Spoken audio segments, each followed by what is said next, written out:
Assalamualaikum warahmatullahi wabarakatuh. Waalaikumsalam warahmatullahi wabarakatuh. Alhamdulillahi wahdah, sadaqa wa'dah, wa nasara abdah, wa a'azza jundah. Wassalatu wassalamu ala man la nabiyya ba'dah, wa ala alihi wa sahbihi wa mawalah. La hawla wa la quwwata illa billah, amma ba'du. Saudara-saudara kaum muslimin rahimakumullah, seperti kita maklum bahwa Allah subhanahu wa ta'ala menciptakan manusia dan jin untuk melaksanakan ibadah kepadanya. Manusia yang ingkar terhadap perintah ini dinamakan dengan orang-orang kafir, sedangkan jin yang mengingkari perintah ini dinamakan dengan setan atau syaitan dalam bahasa Qur'annya. Kemudian dalam perkembangannya, jin-jin yang kafir yang dinamakan setan ini bersekongkol dan menjadi bala tentaranya iblis untuk menggelincirkan manusia dengan berbagai macam cara dan jalan dari hal-hal yang diridhoi oleh Allah subhanahu wa ta'ala.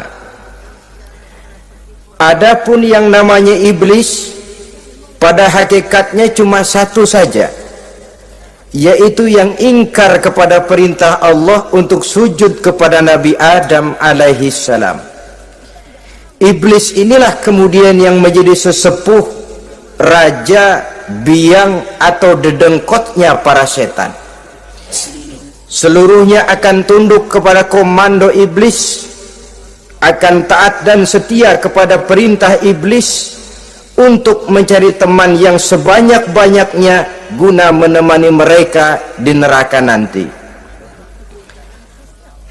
Maka mereka pun melakukan satu proklamasi yang bisa kita baca dalam surah Al-A'raf ayat 16 dan 17, di mana iblis dengan tegas menyatakan, qala fa bima aghwaytani la aq'udanna lahum siratakal mustaqim.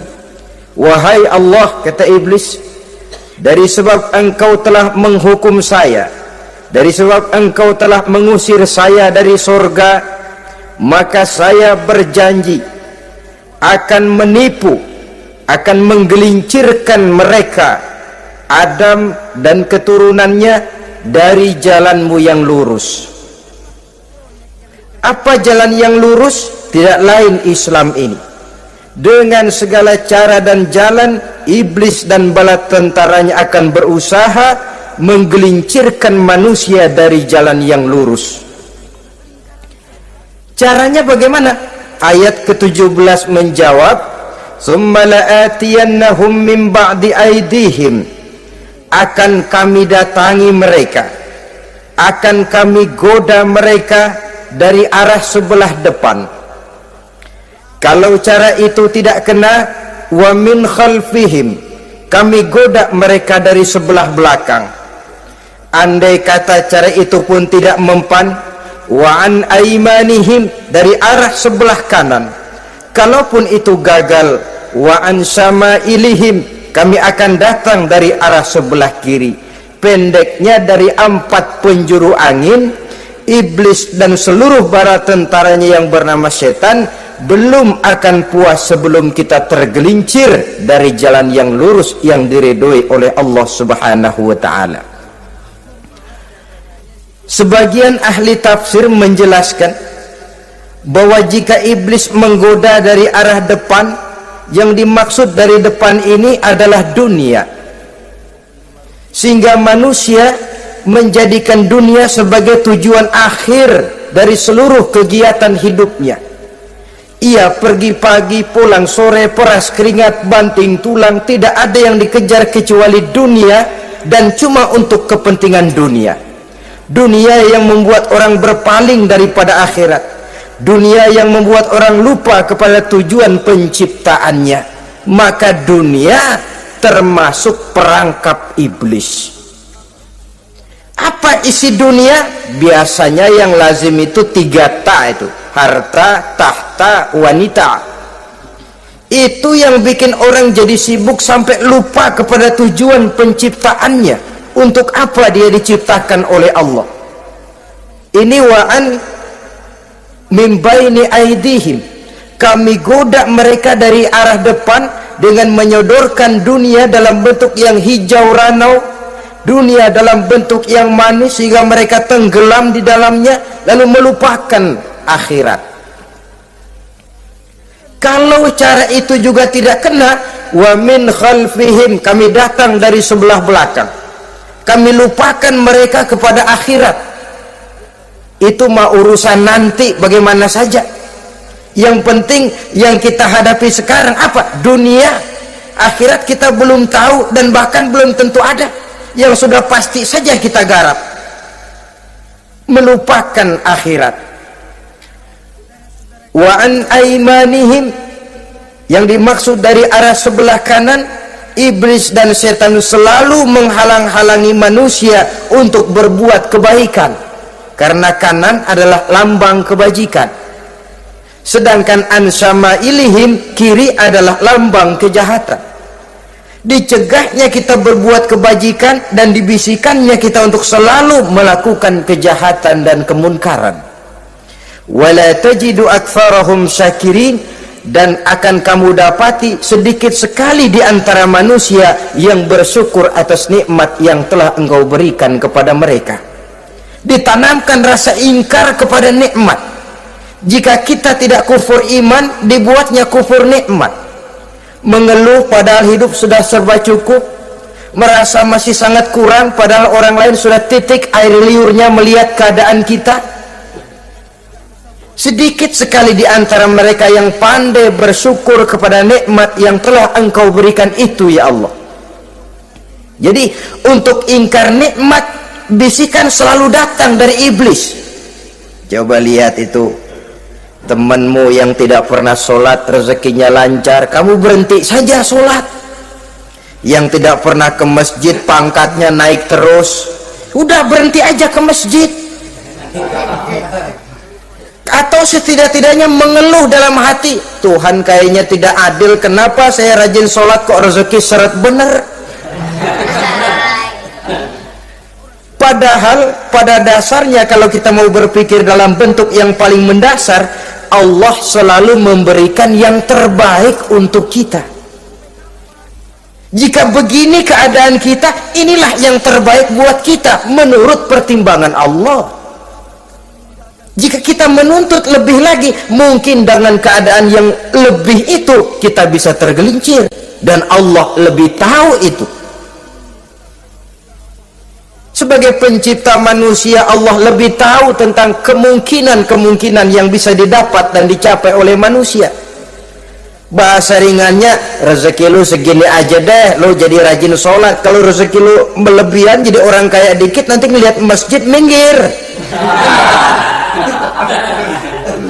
Allah selalu memberikan yang terbaik kepada kita.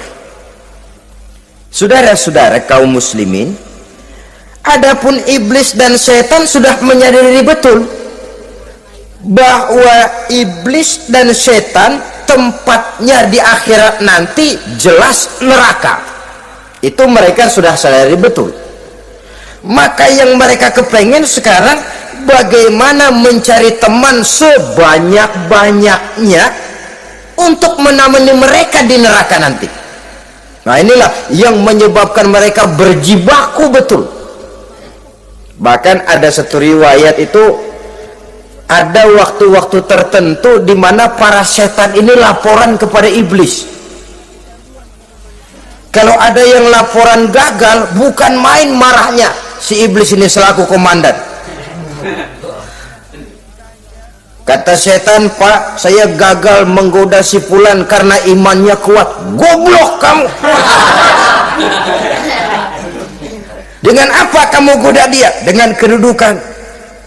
Dia tidak mau. tempuh dengan jalan lain, barangkali dengan harta. Kalau dengan harta tidak bisa, barangkali dengan wanita.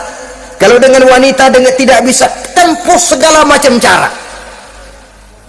Dan mereka yang laporannya enak, artinya berhasil menggoda banyak orang-orang beriman, itu kondisinya naik,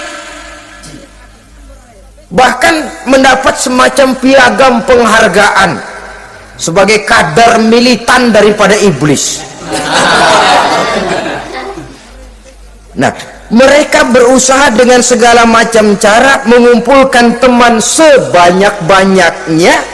Kalau mereka sendiri sudah tahu, pasti sadar nasib saya di akhirat nanti pasti masuk neraka, diazab dan disiksa oleh Allah. Cuma saya begini ini lantaran ulahnya Nabi Adam dulu. Maka anak-anak cucu Nabi Adam harus menjadi teman-teman saya sebanyak-banyaknya guna menemani saya di dalam neraka. Oleh karena itu, pada kesempatan pertemuan saat ini kita akan membicarakan siapa sih teman-teman setan itu. Diriwayatkan dari Wahab bin Munabbih bahwa pada satu hari iblis diperintahkan oleh Allah untuk datang kepada baginda Rasulullah sallallahu alaihi wasallam dan menjawab segala pertanyaan yang diajukan oleh baginda Nabi. Datang iblis dalam bentuk orang tua pakai tongkat. Jadi iblis itu bisa malih warna, dia termasuk jenis makhluk halus toh, seperti halnya jin dan malaikat, itu bisa malih warna sesuai dengan yang mereka kehendaki. Ketika datang, baginda Nabi bertanya, "Man anta?" Siapa kamu? Dia jawab, "Ana iblis." Saya iblis. Jujur. "Limadza ji'ta?" Mau apa kamu datang kemari? Kata baginda Nabi. Dijawab oleh iblis, "Innallaha amaroni an atika wa ujibaka an kulli ma sa'altani." Allah memerintahkan saya untuk datang kepadamu dan menjawab segala pertanyaan yang engkau ajukan kepada saya. Nah, atas pernyataan ini baginda Rasul kemudian bertanya dengan dua pertanyaan. Pertanyaan pertama, iblis, "Kam ikhwanuka min ummati?" Ada berapa sih teman-temanmu dari golongan umatku? Dari golongan umatku, umat Islam ini, bukan orang lain. Kalau orang kafir sih sudah jelas, itu memang CS-nya iblis. Tapi dari umatku, siapa saja yang jadi teman-teman kamu iblis? Menjadi antekmu, menjadi alatmu sejak dari dunia sampai ke neraka nanti. Atas pertanyaan ini iblis menjawab, "Teman-teman saya dari golongan umatmu ya Muhammad, asyarun, ada 10 orang. Ada 10 orang yang merupakan teman-teman iblis dari dunia sampai ke neraka." Siapa mereka? Pertama kata iblis, teman saya hakimun jair, hakim yang curang, hakim yang tidak adil. Ini bisa dimaklumi. Kenapa? Karena hakim diharapkan adalah produk keadilan, sehingga orang mengatakan seorang hakim adalah seorang yang meletakkan sebelah kakinya di surga dan sebelah lagi di neraka. Kalau adil dia menghukum, kaki sebelah kanan yang akan menentukannya ke surga. Kalau licik dia menghukum, kaki sebelah kiri yang akan menjerumuskan dia ke dalam neraka. Saudara-saudara kaum muslimin rahimakumullah, sesungguhnya dalam kehidupan kurangnya sandang pangan bukan satunya-satunya sebab yang membuat orang menderita. Tidak teraturnya perumahan, kurangnya lapangan kerja bukan satu-satunya yang menyebabkan rakyat menderita. Tapi lukanya rasa keadilan, tidak tegaknya hukum sebagaimana yang diharapkan, itu juga bisa menjadi sumber nestapa, bisa menjadi asal dari segala derita. Oleh karena itu, hakim yang tidak adil, hakim yang curang, yang menghukum tidak berdasarkan hukum tapi berdasarkan kepentingan, berdasarkan pesan sponsor, hukum bisa dibeli, ada istilah mafia peradilan. Hakim-hakim macam ini yang akan menjadi teman-teman iblis, dan tiap kali palu akan diketuk, iblis sudah bukan main sibuknya. Kekuasaan di tanganmu, hijau katamu, hijau yang akan berlaku, merah kau ketok, merah yang akan jadi keputusan. Orang lain tidak tahu ini kesempatan untuk jadi kaya, ini kesempatan untuk naik pangkat. Manipulir hukum tidak ada yang tahu karena orang banyak yang awam dengan hukum. Saudara-saudara kaum muslimin, kalau hukum sudah bisa dibeli, atau kalau hukum cuma untuk orang-orang kecil saja, ada kelompok-kelompok yang kebal hukum, maka akan timbullah kiamat di masyarakat, di mana yang kuat makin kuat, yang lemah selalu menjadi mangsa. Oleh karenanya, hakim yang serong, hakim yang durjana merupakan teman-teman setan, merupakan teman-teman iblis dari dunia sampai ke neraka nanti. Ini yang pertama. Oleh karenanya, pada dasarnya setiap kita adalah hakim untuk keluarga. Dalam pergaulan hendaklah adil di dalam memutuskan segala sesuatu. Lebih-lebih hakim yang memang menjadi pengayom masyarakat.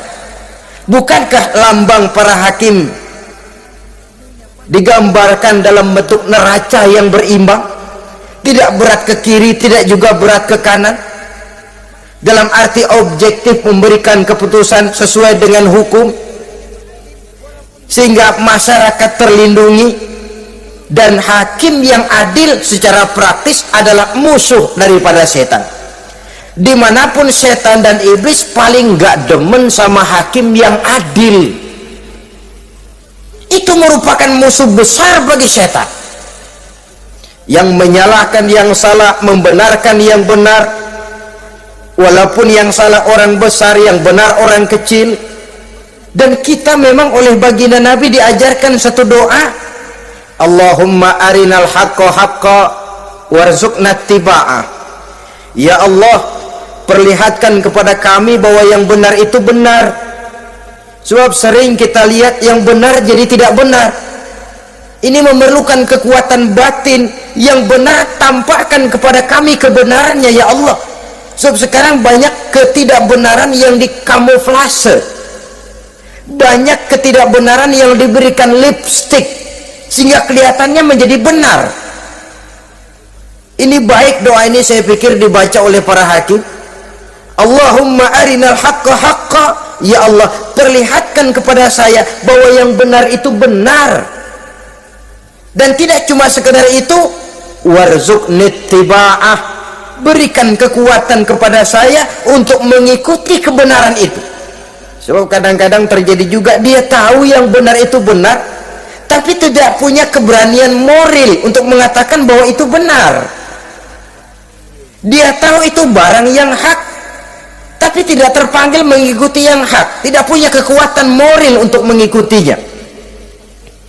Lalu doa ini pun disambung, wa arinal batila batilan warzuqna ijtinaba. Wahai Allah, perlihatkan kepada kami bahwa yang batil adalah batil, bahwa yang salah adalah salah, bahwa yang munkar adalah munkar.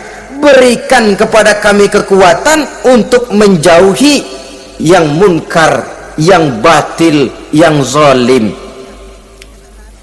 Saudara-saudara kaum muslimin rahimakumullah, Kita sering mencaci kaum pelacur sebagai sampah masyarakat.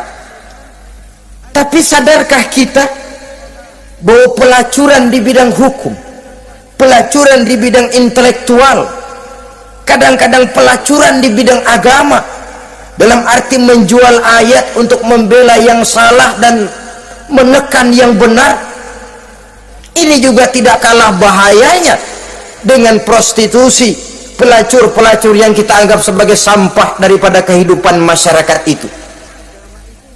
Oleh karenanya, maka hakim yang adil merupakan musuh utama daripada iblis dan setan. Mereka akan sibuk sekali kalau seorang hakim sudah berketetapan untuk melahirkan keputusan hukum yang seadil-adilnya. Ini yang pertama, teman setan adalah hakim yang nyeleweng, yang tidak adil. Yang kedua, teman saya, kata iblis, ghaniyun mutakabbir, orang kaya yang sombong. Orang kaya sombong itu teman setan. Orang miskin sombong itu lebih teman lagi tuh. Sebab ini sudah kelewatan. Kalau orang kaya sombong barangkali masih lumayan lah, memang kaya. Tapi kalau sudah miskin sombong, minta ampun. Orang kaya yang sombong adalah musuh iblis. Sebab pada hakikatnya tidak ada yang kaya dalam kehidupan ini kalau sudah bercermin kepada apa sih yang kita punya. Nabi Sulaiman karena merasa menguasai antara masyrik dan maghrib, satu hari pernah mohon izin kepada Allah, ya Allah, saya mohon izin kepadamu untuk memberikan makan kepada seluruh makhluk-makhlukmu sekedar satu hari saja. Baik, satu hari Nabi Sulaiman mau menjamin menanggung makannya semua makhluk karena merasa kaya. Baik, kata Allah. Lalu sibuklah Nabi Sulaiman mengadakan persiapan. Seluruh bala tentaranya, jin, binatang dikumpulkan, mengumpulkan makanan yang sebanyak-banyaknya, diatur di satu lapangan yang sangat luas. Sebab ini yang mau makan tentu tidak sedikit. Nah, sudah selesai persiapan, kata Allah, sudah selesai Sulaiman? Sudah, ya Allah. Nah, aku mulai dari makhlukku yang paling di bawah, ikan. Ikan nun dipanggil oleh Allah, rezekimu hari ini mau ditanggung Sulaiman, naik makan. Naik ikan ini, sekali makan seluruh persiapan habis. Goleng kepala Nabi Sulaiman, beliau sadar lalu sujud, maha kaya engkau ya Allah. Boro-boro nanggung makanan semua makhluk hidup sehari, ikan satu nggak keurusan. Ini baru sekali makan, bagaimana nambahnya? Jadi apa sih yang kita anggap kaya ini? Maka orang kaya yang sombong pada hakikatnya kacang yang lupa akan kulitnya. Tidak ada yang kita bawa pada saat kita terlahir ke alam ini, sebagaimana juga tidak ada yang kita bawa pada saat kita meninggalkan alam ini. Harta kita akan pindah nama.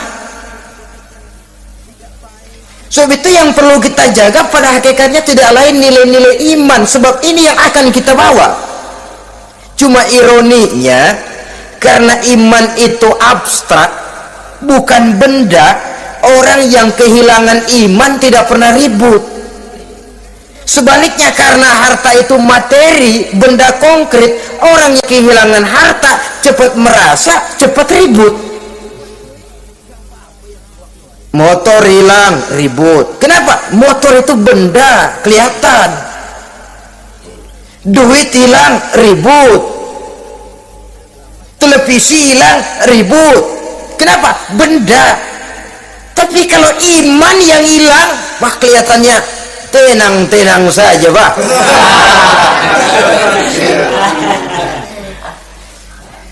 Padahal ini usaha iblis, bagaimana orang kehilangan iman menjadi kafir, masuk grup dia untuk menemani dia di dalam neraka nanti. Dia gelincirkan iman kita, dan kita sering tanpa terasa telah mengalami pergeseran nilai-nilai iman kalau tidak tergusur sama sekali. Cuma saya katakan tadi, oleh karena iman ini bukan benda, orang yang kehilangan iman kurang begitu merasa, padahal ini yang paling berharga. Sebab ini yang akan kita bawa menghadap Allah. Orang itu kalau sudah yakhruju minad dunya bighairi iman, keluar dari dunia, meninggalkan dunia dan seluruh isinya, kembali menghadap Allah dengan tidak membawa iman, tempatnya jelas sudah. Itu yang paling kita khawatir. Pangkat jelas tidak kita bawa, harta benda akan pindah nama jadi milik ahli waris kita. Tiba-tiba iman yang cuma satu itu tempat kita bergantung hilang juga dari diri kita. Dengan apa kita mau menghadap Allah? Dan kemalangan apa yang lebih besar dari orang-orang yang telah kehilangan iman pada saat dia menghadap Allah Subhanahu wa ta'ala. Karena itu saudara-saudara, terutama yang diberikan amanah berupa harta oleh Allah dalam kehidupan ini, bersyukurlah kalau saudara diberikan kepercayaan oleh Allah untuk menyalurkan rezeki kepada orang lain, seperti keran yang nyimpen air tapi tidak untuk dirinya, disalurkan kepada yang memerlukannya. Rezeki dia cuma lewat tangan saya, rezeki dia cuma lewat tangan saya. Berbahagialah orang kalau dipercayai Allah untuk menyalurkan rezeki kepada orang lain. Artinya agen. Yang ditunjuk jadi agen Allah, kok nggak bangga? Kalau sudah kemari cara berpikir, insya Allah rasa bakhil bin pelit alias medit bin koret.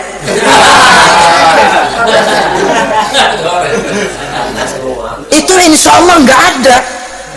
Kan kadang kita berpikir, yang nyari duit gue setengah mati, lu datang-datang mau minta aja pala lu. Kan itu toh kadang-kadang cara kita berpikir. Ya boleh jadi lalu terasa berat, tapi kalau kembali kepada kesadaran, barangkali alhamdulillah rezeki dia cuma lewat tangan saya. Kalau saya nggak ngasih dia, barangkali nggak semudah ini saya dapat rezeki. Allah mudahkan rezeki saya karena saya sering membantu orang-orang yang memang memerlukannya. Andai kata saya nggak membantu mereka, belum tentu rezeki selancar ini. Tidak lalu enak aja, peras keringat gua banting tulang, pergi pagi pulang sore, lu datang-datang nada aja. Berbahagialah orang jikalau sekali lagi dia dijadikan agen oleh Allah untuk menyalurkan rezeki kepada mereka yang memang memerlukannya. Kalau tidak ke arah itu kita berpikir, yang timbul bakhil. Bakhil lalu bermegah-megah dengan hartanya, timbul kesombongan. Senang lihat orang susah, lalu dia sendiri dengan hartanya cuma to show only, pameran. Lewat di kampung senang kalau orang melotot lihat mobilnya yang serba mengkilap, sepatunya yang serba mahal. Senang kalau wah, semua gaya hidupnya serba jet set, wah wah wah. Senang betul kalau melihat orang sudah serba bengong lihat keadaan dia. Timbul takaburnya, sombongnya, ngenyek kepada yang lain.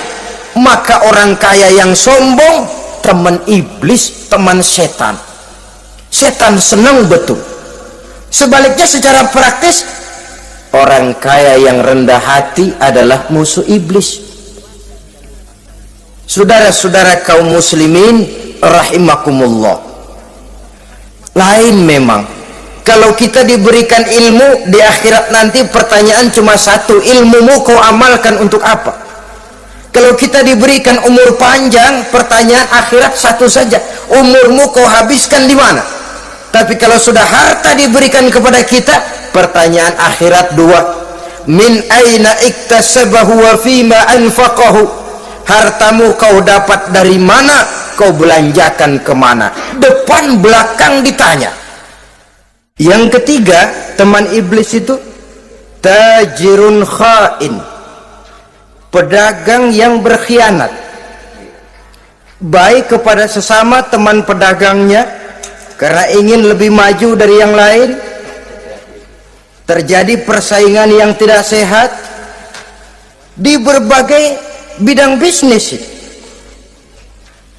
ataupun kepada para pembelinya dengan mengatakan barang yang baik adalah barang yang tidak baik menjadi baik. Sebab pada dasarnya apabila kaum pengusaha sudah berkhianat, akan timbul kegoncangan ekonomi, dan kegoncangan ekonomi dampaknya adalah melahirkan kelas-kelas kemiskinan. Kemiskinan merupakan satu perangkap iblis. Biasanya orang kalau udah melarat udah dekat banget sama kafir ya, kalau tidak dilatar belakangi oleh nilai iman yang kuat. Udah melarat udah dekat benar dah sama kafir. Apalagi iblis ini menggodanya pandai. Dia kepada orang miskin dia datang dengan bujukan materi, kepada yang cukup hartanya dia datang dengan bisikan lain. Pendeknya iblis dan setan itu ibarat tukang joget, dia ngerti betul irama kendang.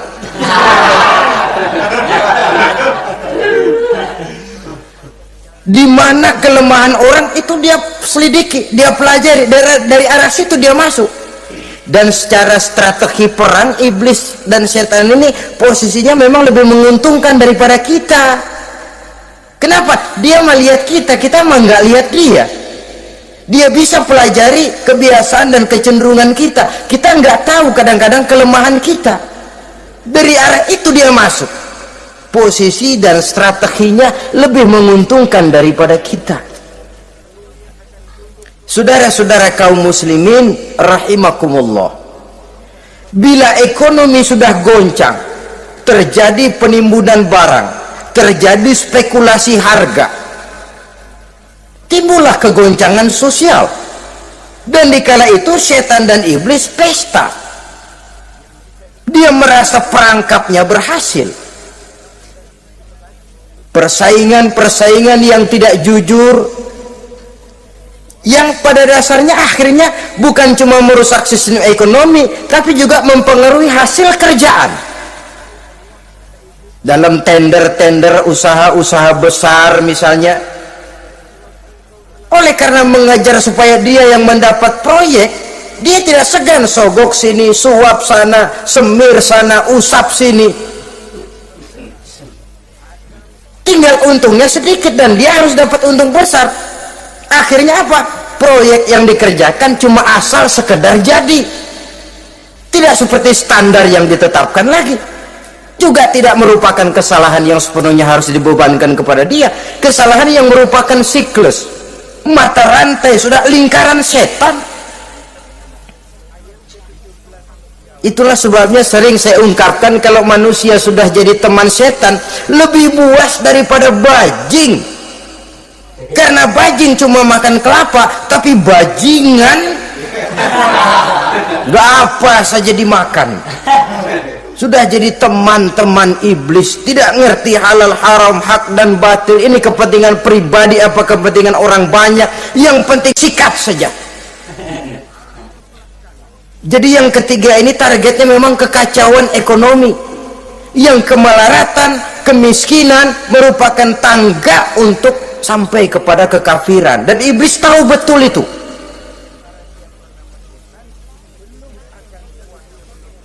Lain misalnya contoh yang diberikan oleh Rasul kan pernah dagang di kala remaja itu, membawa dagangannya Siti Khadijah, kain. Beliau dagang kain. Berapa kain ini? Oh, kalau ini saya ambil dari Ibu Khadijah 25 rupiah. Saudara mau beli saya berapa terserah, asal saya ada untungnya. Dan kalau modalnya 25, betul-betul beliau udah bilang 25. Jujur. Kita kan enggak, udah bohong campur sumpah lagi.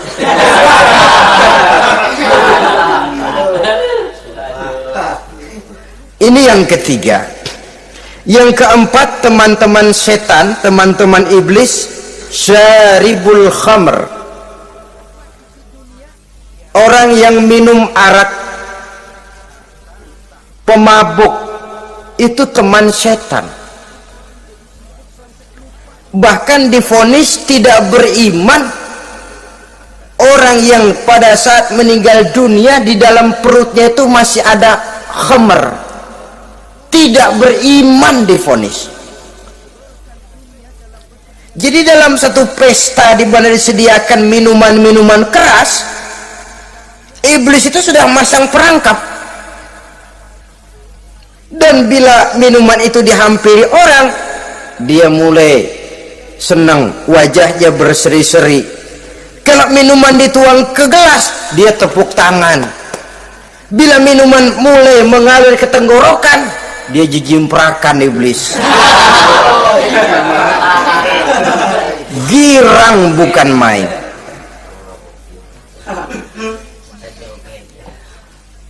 Saudara-saudara kaum muslimin rahimakumullah, kenapa pemabuk merupakan teman setan? Karena dalam keadaan mabuk orang kehilangan daya kontrol, perbuatannya nyaris tidak terkontrol lagi. Tidak ada rahasia, tidak ada harga diri, tidak ada sifat memelihara, dan itu ciri-ciri daripada iblis. Syaribul khamr, orang yang suka meminum minuman keras. Itulah sebabnya memang dalam hidup ini kita harus punya filter. Allah selalu menghendaki yang terbaik dan memilihkan yang terbaik untuk kita. Kalau sudah itu minuman yang baik kata Allah, itulah memang yang baik untuk kita. Kalau itu dilarang oleh Allah, itulah memang yang tidak baik untuk kita. Jadi kalau sudah qat'i dalilnya, nggak usah buang energi menyelidiki apa manfaatnya. Kalau sudah qat'i dilarang, nggak usah buang energi menyelidiki apa bahayanya khamr. Allah tidak akan melarang sesuatu yang mengandung manfaat. Yang dilarang Allah tentu yang membawa mudarat dan bahaya di dalam kehidupan. Bukankah sekarang ini minuman keras sudah merupakan penghias pesta, merupakan kebanggaan di kalangan remaja? Termasuk dalam kata khamr ini ya morfin, ganja, narkotik, dan yang sejenis dengan itu. Orang sudah merasa bangga kalau sudah fly to the sky, membumbung ke angkasa, katanya dunia ini luas, lupa segala macam persoalan. Tapi sampai kapan? Sampai kapan orang merasa membumbung? Sampai kapan orang merasa bisa meninggalkan segala persoalan? Sampai mabuknya selesai? Ya kalau gitu mabuk aja terus. Lalu apa artinya kehidupan ini? Mabuk kan nggak ngerugiin orang lain. Kalau saya nyolong kan ngerugiin orang lain. Kalau saya korupsi ngerugiin orang lain. Kalau saya zina jelas ada orang lain yang dirugikan. Tapi minum khamar, siapa yang rugi? Uang-uang saya beli dengan uang saya, yang minum pun saya. Siapa yang rugi? Saudara, ini pemikiran sepihak namanya. Pertama jelas merugikan diri sendiri. Kesehatan terganggu, pertumbuhan IQ, ya, daya pikir jadi jumud bin beku. Tidak ada idealisme ke arah depan. Yang ada ya, yang dipikirkan ya yang di depan hidungnya saja. Dan konon itu pada mulanya memang orang kan sifatnya cuma ingin tahu, nyobain, ketagihan. Ya kalau orang tuanya masuk golongan have, mampu. Kalau orang tuanya termasuk ekonomi lemah, sedangkan kecanduan hal yang tidak bisa ditangguhkan. Orang yang sudah kecanduan minuman keras, sekali dia tidak minum, sudah bukan main rasanya. Orang yang sudah biasa minum ganja, morfin, narkotik, satu kali dia tidak bertemu itu sudah nggak keruan rasa. Orang tuanya tidak mampu, kenapa lalu nggak ngelamun yang negatif? Ya kalau dia keluarga have, orang tuanya masih ngelarang, dia bisa jual hal lain di rumahnya yang ada harganya.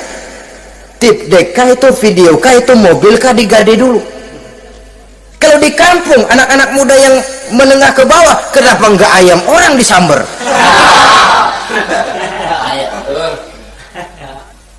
Terjadilah perbuatan negatif yang akhirnya merembet kepada merugikan orang lain.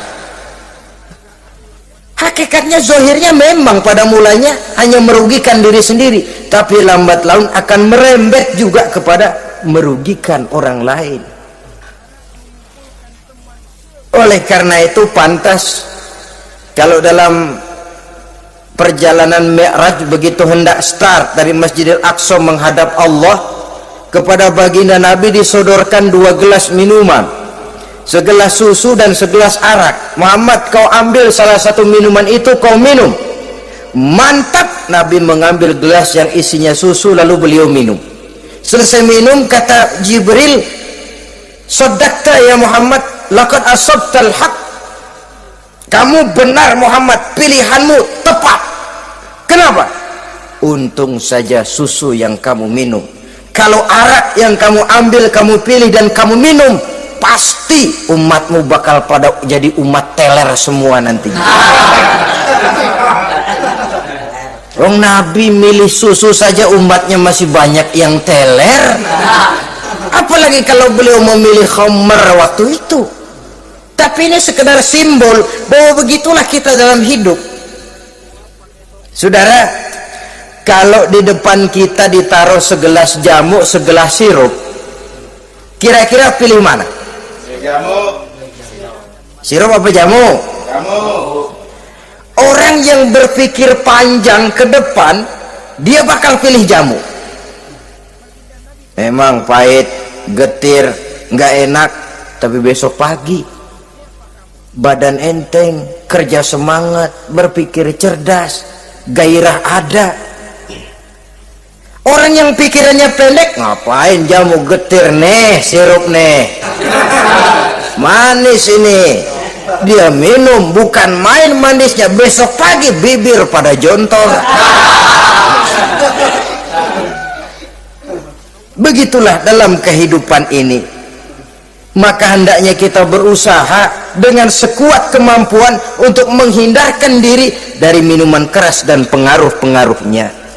Yang kelima, teman iblis itu al-qattat, tukang-tukang fitnah. Itu suling iblis, itu trompet setan. Sebab apa? Benar kalau Quran mengatakan, Nabi mengatakan al-fitnatu asyaddu minal qatli. Fitnah lebih bahaya dari pembunuhan. Sebab apa? Pembunuhan membunuh orang secara langsung, fitnah membunuh orang pelan-pelan. Kalau mati mendingan cepat daripada pelan-pelan. Pelan-pelan mati, cepat mati enakan cepat, nggak ngerasain sakit. Fitnah membunuh orang pelan-pelan. Nama baik orang hancur, dicoreng-moreng di tengah masyarakat. Maka tukang-tukang fitnah, teman-teman setan dari dunia sampai ke neraka nanti. Karena fitnah lebih bahaya daripada pembunuhan. Mengada-ada yang tidak ada diada-adakan, fitnah. Melebih-lebih, berita semeter jadi 3 meter, yang 2 meter. Ya kalau positif, kalau negatif, fitnah. Memang orang bilang kalau kita nitip duit jangan harap lebih, kurang bisa. Tapi kalau nitip omongan jangan harap kurang, pas saja sudah untung itu. Biasanya lebih, namanya omongan. 1 meter jadi 2 meter, 2 meter jadi 3 meter. Itu sifat dari yang namanya omongan. Kita kirim uang, udah nggak bakalan lebih dah. Ini nitip uang sama saya 50.000, tambahin 10.000, langka yang berpikir begitu. kurang malah bisa. Enak aja nitip, bukan kemarin pakai ongkos. Itu mah transport misalnya. Tapi kalau sudah nitip omongan, pas saja sudah untung loh. Biasanya malah lebih. Fitnah pernah melanda Nabi Zakaria. Fitnah pernah melanda Habil dan Qabil. Fitnah pernah melanda Nabi Ibrahim. Fitnah bahkan pernah melanda kehidupan baginda Rasulullah sallallahu alaihi wasallam. Dalam peristiwa yang lazim kita kenal dengan hadisul ifki, bagaimana gosip pun sempat mengguncang rumah tangga kehidupan baginda Nabi. Sehingga pantas kalau beliau sendiri mengatakan al fitnatu asyaddu minal qatl. Fitnah itu lebih bahaya daripada pembunuhan, karena fitnah membunuh orang secara pelan-pelan. Saudara-saudara kaum muslimin rahimakumullah, lidah tidak bertulang. Sohirul jirmi azimul jurmi, kecil bentuknya tapi besar akibatnya. Kalau kita luka karena silet 2-3 hari boleh sembuh, tapi luka karena lidah seumur hidup kita ingat. Asal lihat orangnya ingat, nih dia nih yang ngomong kagak enak banget, gua tandain dah.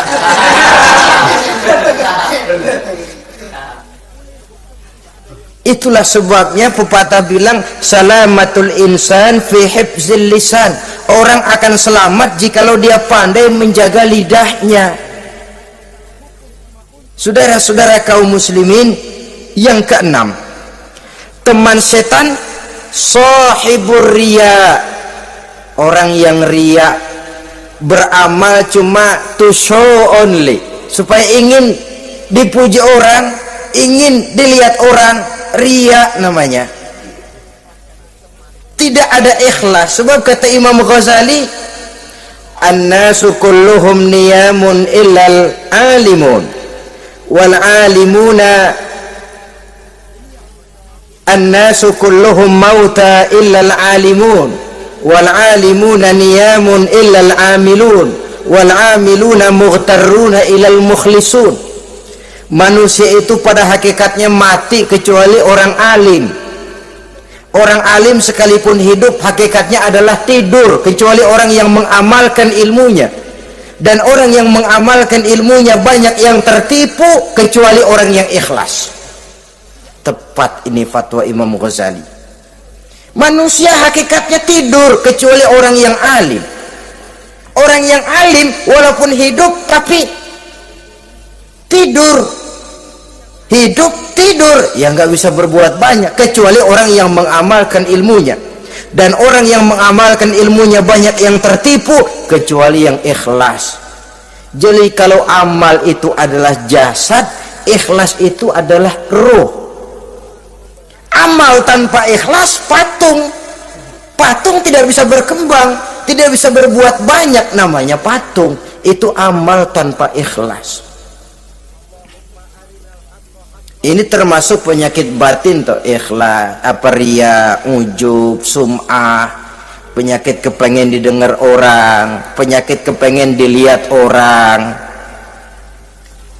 Wah, kalau sembayangnya dilihat orang mantap betul, kayak besok mau mati. Tapi kalau sudah sembahyang nggak dilihat orang, wah kilat khusus, cepat bukan main. Riya.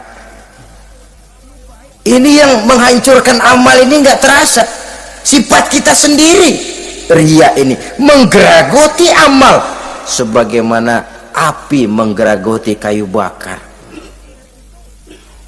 Yang ketujuh, teman setan akilu malil yatim, orang yang memakan harta anak yatim. Itu setan senang betul itu. Dia bisikan, nah, kau kan ngurus anak yatim,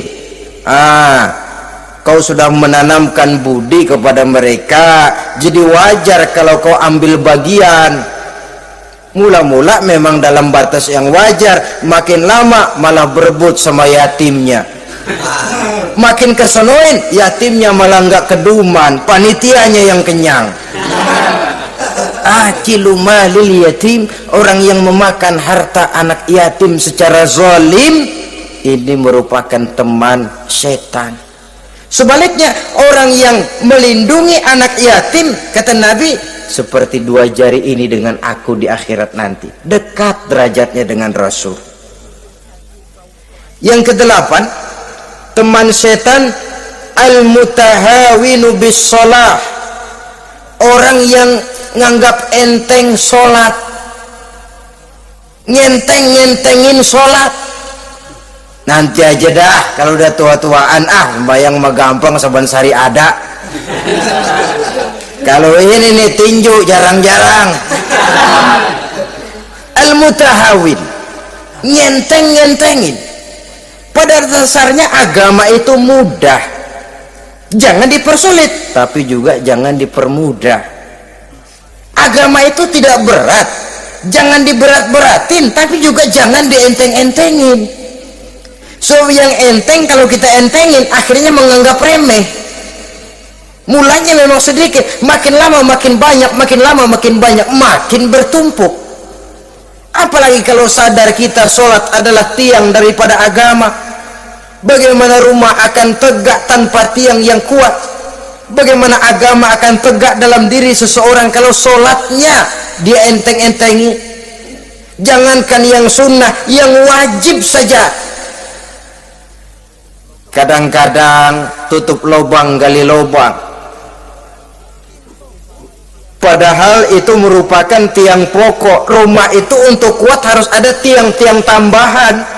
Tiang tambahan ini ya nawafil, ya rawatib, sholat-sholat sunnah itu untuk menjaga stabilitas temperatur batin kita kepada Allah. Al-mutahawinu bis shalah. Jadi kalau sudah masuk waktu beduk misalnya berbunyi, azan berkumandang, iblis mulai menyebar bala tentaranya. Pasukan siap.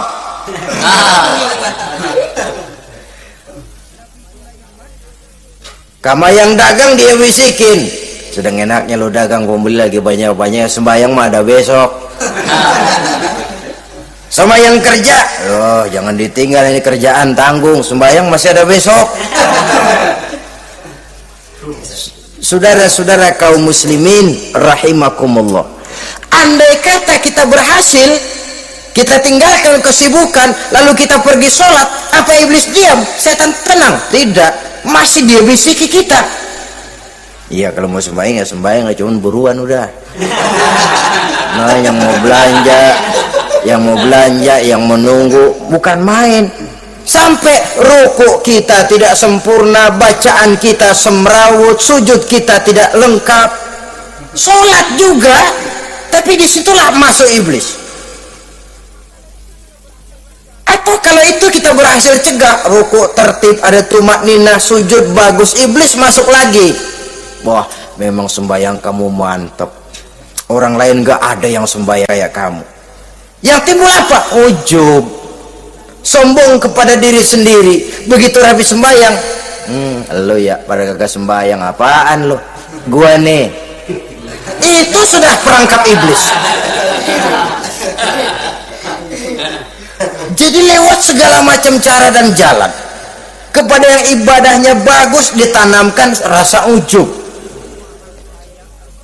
kepada yang mau berusaha bagus ditanamkan sifat was-was, buru-buru. Saudara-saudara kaum muslimin, ini yang ke-8. Yang ke-9, mani'uz zakah, orang yang enggan membayar zakat itu teman setan. Gak ada urusan sama zakat, sayang-sayang harta dizakatin. Saudara-saudara, padahal zakat itu kata Nabi, zakku amwalakum biz zakat, bersihkan hartamu dengan zakat. Jadi barangkali bercampur harta itu dengan sedikit yang tidak baik, bercampur dengan yang kotor, zakat itu membersihkan yang lain. Kita misalnya dalam satu kelas punya murid 40 orang, 42 orang, ada 2 orang yang bandel, nggak ketulungan. Sudah segala macam cara kita perbaiki, nggak juga berhasil. Ini kan kalau nggak diatasi kan mempengaruhi yang teman-teman yang 40 orang. Untuk menyelamatkan yang 40 ini nggak apa-apa yang 2 keluarin. Bikin pemecatan, anak saudara kami sudah tidak sanggup lagi mengajar, dengan ini kami berhentikan dari sekolah yang kami pimpin untuk menyelamatkan teman-teman yang lebih banyak. Mengeluarkan yang 2 untuk menyelamatkan yang 40. So kalau tidak ini nanti ngerembet, yang 40 ngikut jadi ngeres. Itu juga harta. Zakat untuk membersihkan yang masih tersisa. Yang terakhir yang ke-10, teman setan, musuh, teman iblis, man yutilul amal, orang yang terlalu panjang angan-angan, penghitung bintang di langit, yang hidup cuma ngitung jikalau, wiridannya cuma jikalau.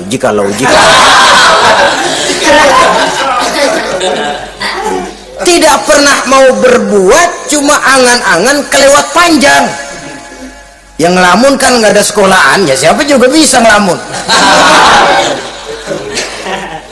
Orang bukan tidak boleh bercita-cita, bahkan cita-cita yang mendorong kita untuk bergairah dalam kehidupan.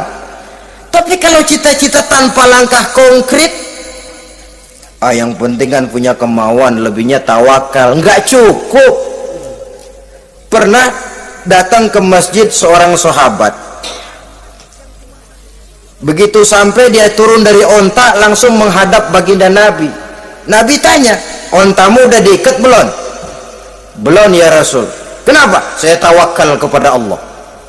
Tuh orang diomelin sama Nabi. Ikat dulu, habis gitu baru tawakal. Betul toh. Ikat dulu tuh onta, lebihnya baru tawakal. Kalau udah diikat masih lari juga, itu tawakal. Lah belum diikat udah tawakal.